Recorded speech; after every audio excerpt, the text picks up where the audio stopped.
Hey, welcome to another vlog. On today's run, I was planning on doing an epic run today with you.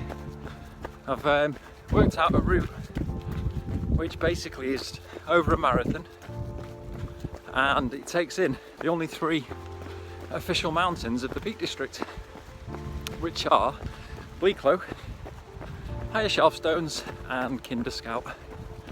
However, the forecast for today is 60-mile-an-hour winds, so it's okay down here at the bottom of the valley, but when we get up there it might be a bit crazy, so I've had to change the plan.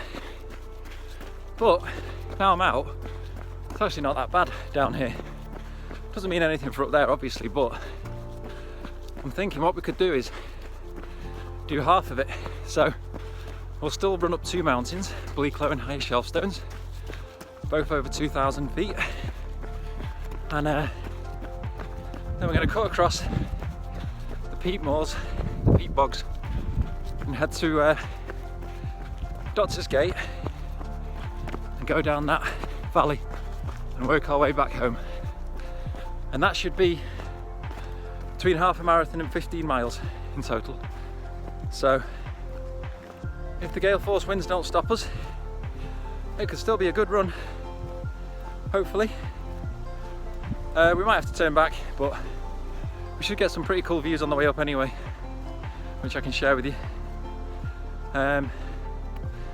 Today I've realised as well I'm going to talk to you about peat bogs and how to stay safe if you're going to try this trail running and fell running, because I realised that I'm always talking to you about this, and there's a lot of you that have been in touch on Instagram saying you're going to try it and you're excited about it. And it suddenly dawned on me that we really need to talk about safety because there are peat bogs up there that can be 10 to 15 meters deep and just look like soil, and they are literally called man-eating bogs. You can Google it, so it can be dangerous.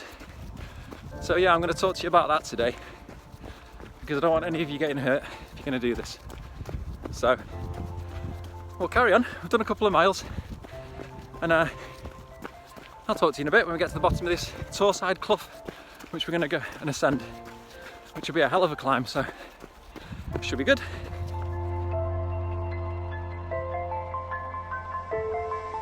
If you Google Torside Clough, one guy called it Torside Terror. I think you're basically terrified in the heights, so it should be good.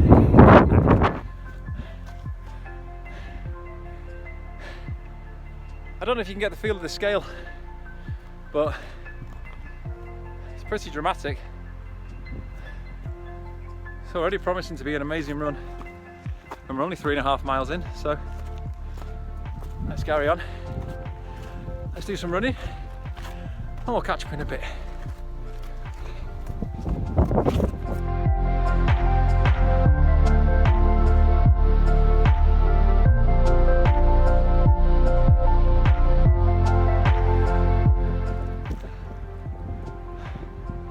You can see the valleys below.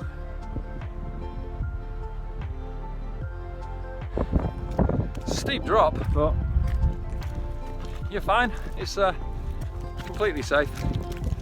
It's not like you're jumping over rocks. Basically, heading along this path and along the top up to Bleaklow Head, and then if it's not too windy, we can go over the tops and talk about safety in the dark peak and bogs and how not to get killed, basically. Sounds dramatic, doesn't it? But you do need to be aware and a bit educated as to what you're doing up here.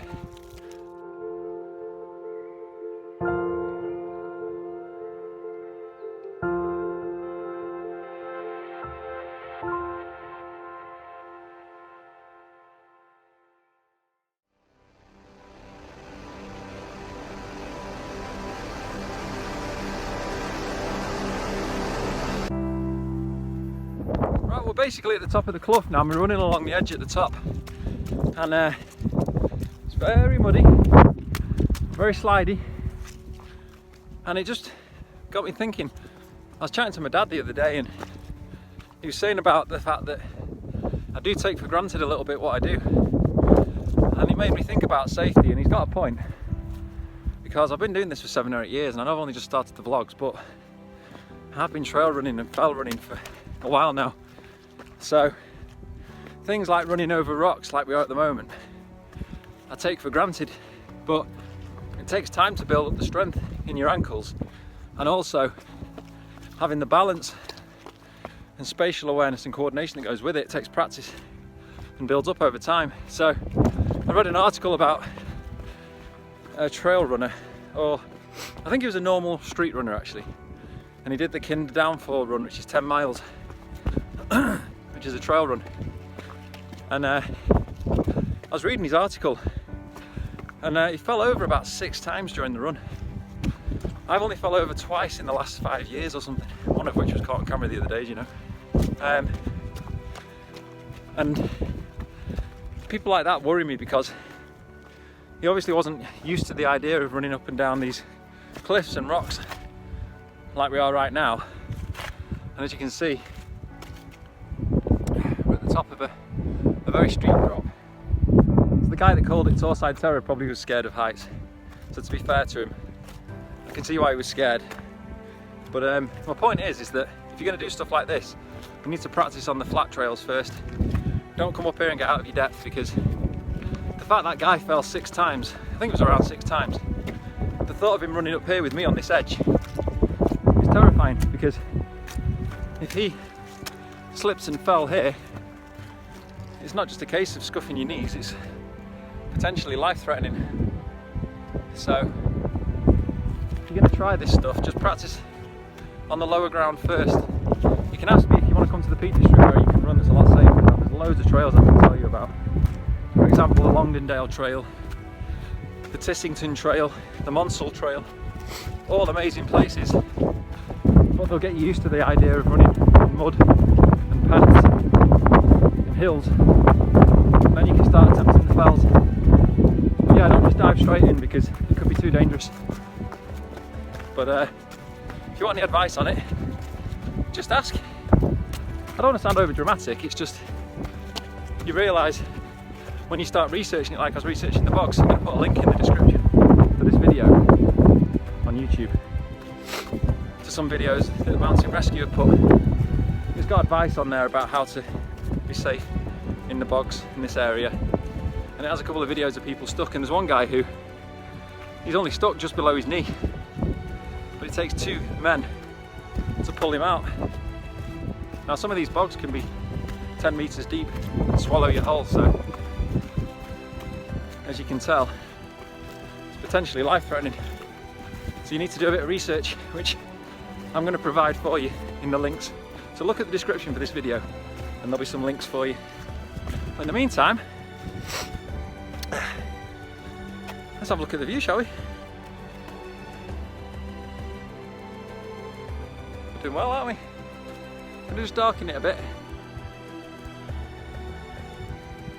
There we go. So yeah, we were down at that reservoir before when we spoke.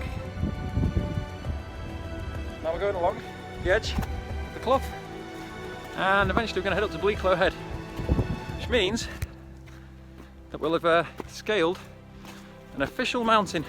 If you wonder what a mountain is, the difference between a mountain and a hill, according to the Oxford Dictionary, which is the official classification apparently that people use, anything over 2,000 feet is classed as a mountain. So that's when a hill becomes a mountain. There you go. Lots of frog hopping going on. Better concentrate. We don't want to sink after all that advice I've been giving you. So I'll talk to you in a bit. Ooh, proper path again. I always get excited when I see flagstones. What a sad life I live. We've come all the way up the valley, and we're getting right near the top now, so it's all good. We're still not getting bowled over by 60-mile-an-hour winds, so that forecast was wrong for now, which is great. Okay, let's talk about safety up here before it gets too windy. First things first, according to the Mountain Rescue advice, and I agree with it, although I'm an idiot because I don't do it. Number one, don't go up here on your own. Yeah, I'm not a good example. So basically, always have somebody with you so you can help each other. That's rule number one.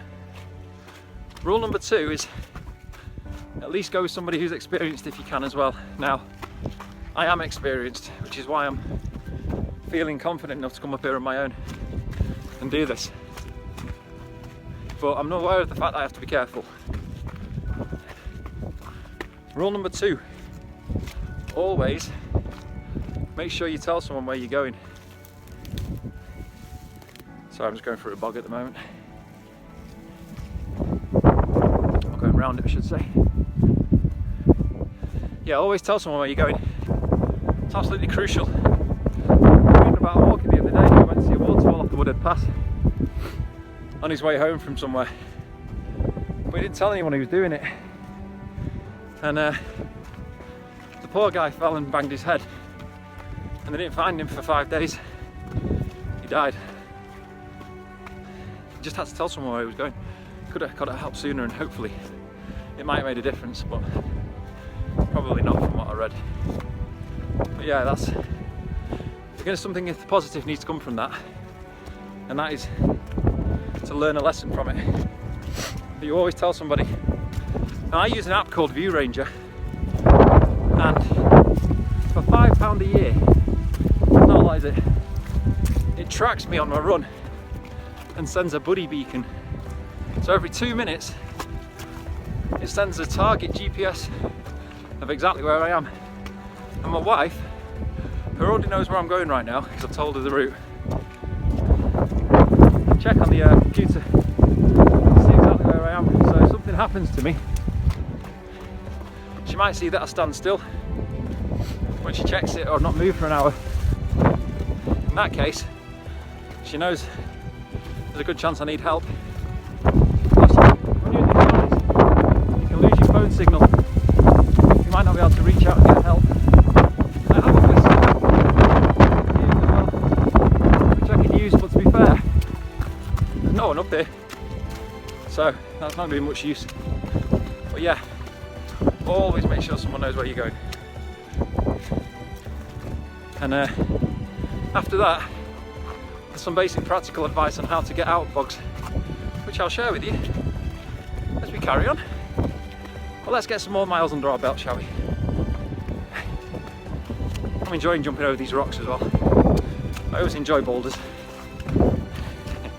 Talk to you in a bit. If you do get stuck in a bog, the trick is to spread your weight out so that you're going to sink slower. I think we'll go this way. Splits in two. Yeah, this way. So basically, you need to spread your weight out more evenly if you can. So if it's too deep, you can even try and do something like the breaststroke. So you spread your body out. And the trick to not sink is to move in very slow but very confident movements as you try and get yourself unstuck. If you jerk around or move quickly and panic, you're going to sink quicker. So you've got to move in very slow, confident moves and try and use something that you've got to spread your weight out and pull you out. That's the only way to get out of them, really. Oh yeah, it seems to be a bit of a path, so we're heading the right way. I might go in a sec, actually, just check my map. But we seem to be heading in the right direction.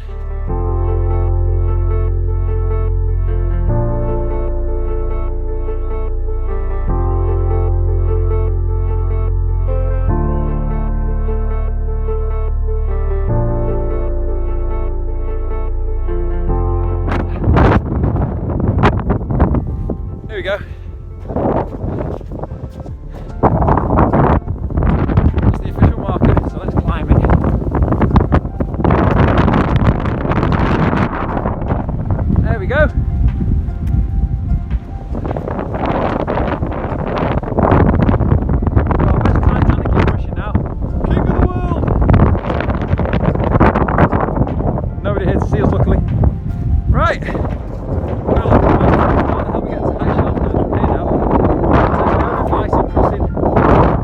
bogs. So, I'll see you in a bit. Well done.